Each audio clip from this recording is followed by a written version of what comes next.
February is Inclusive Education Month. I bet you didn't even know that because not many people do. Hi, I'm Cynthia Lockery from LearnPatientAdvocacy.com. And as a mom and sister of two autistic individuals, I really want to talk about inclusion in education. I have watched my brother through the public system back in the 80s and 90s, and now I watch my child in the system. And yes, there has been some changes, but not enough. There's still so many stereotypes, judgments, assumptions made about these amazing kids. And, we talk about inclusion, but is it physical inclusion, being in the same building? Or is it true inclusion, being an equal member, a value member? So how do we make this shift? So one of the things is really starts in the home and conversations. I still hear, I don't want that kid in my kid's class, or why is this kid in the school? And a lot of parents are just bringing those stereotypes and bringing this misinformation forward to the next generation. So really have those conversations of home about the gifts that kids bring of all abilities, of all backgrounds.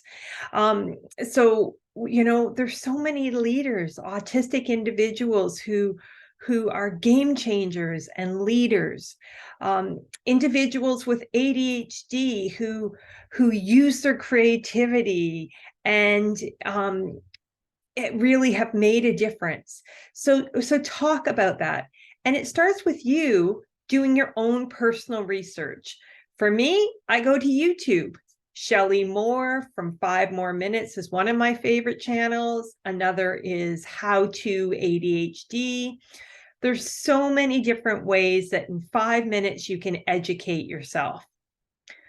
The next is really advocating for more supports in education. I don't care where you live, there's probably a shortage of supports for these kids. So we have a shortage here of educational assistance, funding. It comes down to funding, speech therapists, occupational therapists.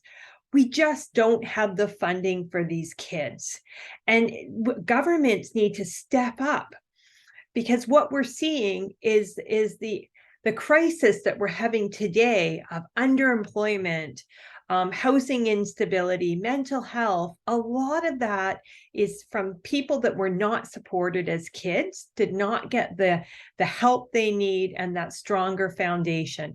And I do see we're continuing to push these kids through and it's about just getting them through the day versus looking how do we set them up for success.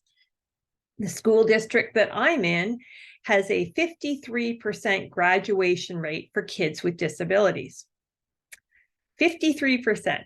So if your child has a disability like mine, they have a 50-50 chance of graduating. Why are we not talking about this? Why are people not protesting in the streets that we're failing a whole generation of children? And we've been doing this though for years and nobody is taking notice, but yet we get upset when there's some negative outcomes, but we're not looking at the roots. And finally, there's way more than this, trust me. My last piece is, how do we support teachers? How do we get teachers the training they need? So teachers have 30 kids in their class. There's kids with dyslexia, kids with ADHD, kids with anxiety, kids with autism, gifted learners. There's so many different children in the class, and teachers just are stretched so thin. So how do we give them the support we need? At the end of the day, as society, we all benefit from having truly inclusive education. So as we celebrate Inclusive Education Month, please stop and think of one thing that you can do to help us move forward to true inclusive education.